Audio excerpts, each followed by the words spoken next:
York Stock Exchange. Nicole Pedalides. Back home, let's talk 2010 budget. The washout this morning, we've got extensive analysis for you all through the morning and continuing on. And there were some carrots for the business community in the last night's document. A drop in corporate tax rates, changes as well to asset write-downs included. Once again, though, it's all tied to the success of the controversial resource super profits tax. Dominic O'Hanlon's Chief Strategy Officer at NYOB, and he is with me in the studio. Dom, warm welcome to the show. Thanks for having me. It's really interesting, this one, because not only have we already heard from the likes of Aki saying, look, these things have been pushed out, but it is also political. It's all about resource tax compliance. What do you make of it? Well, look, last night Wayne Swan said that the tax reforms contained in this budget would be of great benefit to small business and it would help small business to thrive. It's our view, actually, that 99% of Australia's 2 million businesses will get negligible benefit. And in fact, in many cases, it'll be negative. Well, is that not being a little disingenuous? Carrots were thrown your way, a 5,000 asset write-down. Are you saying that that's negligible? Well, I am. If you look at the budget, when the government came to power, it did so on the promise of a tax reform agenda. The Henry Review came out and was responded to last week, and out of the 138 recommendations of that review, the government has actually only recommended a couple of changes. And if you look at those changes, one of the ones that they've come out with early and that they're touting as a great benefit to business, it's a reduction in the corporate tax from 30% to 28%. But you would say few companies in the small business zone can avail themselves of that. Why so? Well, that's right, because 73% of small businesses are actually not incorporated as companies. They're sole traders, they're partnerships, they're trusts. And if they wanted to do that, it's too difficult. To the extent that it's mired in red tape, that could have been reformed. It wasn't. Would you go along with that? Yeah, those 73% of businesses don't get the tax break, and if they want to get it, they actually have to become incorporated, which has fairly significant compliance costs for them.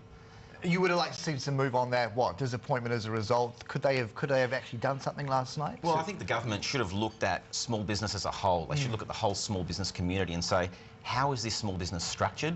And then how is it that we can treat them fairly across the board rather than just choosing one small element of the business community? Yeah.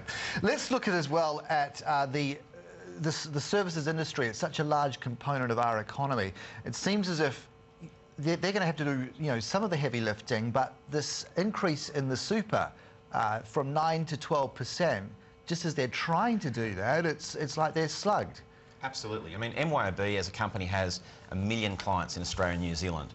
We survey them on a very regular basis to find out how they're feeling, and we look at the issues in their business. Cash flow is a very significant issue to them at the moment, and probably their biggest issue is dealing with the ongoing changes in corporate regulations and making sure they comply. Now, if we look at superannuation moving from 9% to 12%, the government says that that will be funded by the resources super profits tax. But in reality, what happens is small businesses have to pay that out of their cash flow and wait until the end of the year to declare their profits for the year. So it's actually the small businesses and the medium-sized businesses of Australia, the engine room of our economy, that are actually paying for that superannuation. How's that going to directly feed into their hiring intentions, in your view? Well, in my view, most businesses are looking at cash flow as a whole. They're looking at their business as a whole.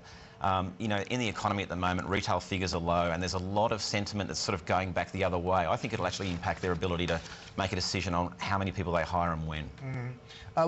What was it really at the top of their list as of last night that could have been done? Because we know that for individuals out there, a streamlining of tax returns has been flagged. This sort of one-stop shop, do it online, do away with all those little forms that you've got to bundle up to prove that you've done what you've done. Look, I think from the individual's point of view, having a streamlined tax return system is a good thing, provided that you only have claims up to $500, which is what the government is saying it'll give you without any hassle. The reality is, though, that our tax system is a welfare system, and there are many, many benefits that people claim in their tax returns, so none of those things will apply. If you look at what it is that small business was really looking for and what medium businesses in Australia were really looking for, they were looking at some of the reforms that were predicted in the Henry Review. Well, things like moves on marginal tax rates to foster more employment? That's right. There were things like, increasing the tax-free threshold, making sure that there's a consistent marginal tax rate across the board, looking at companies having the ability to offset tax gains in one year against losses in another, for example. Well, and indeed, that was, Henry sort of recommended a swag of those, and the government only really went with one.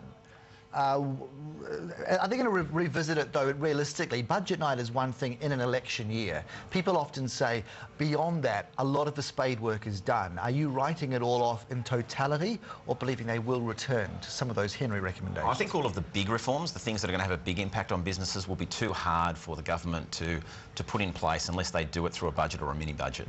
A lot of the small things can be done quite easily. Dominic, appreciate it. Thanks for coming on the show. No problem, Carson. Nice Yeah, we will we'll be back in touch with you for some analysis. At another point, Dominic O'Hanlon, of course, Chief Strategy Officer at MYOB, and has mentioned our coverage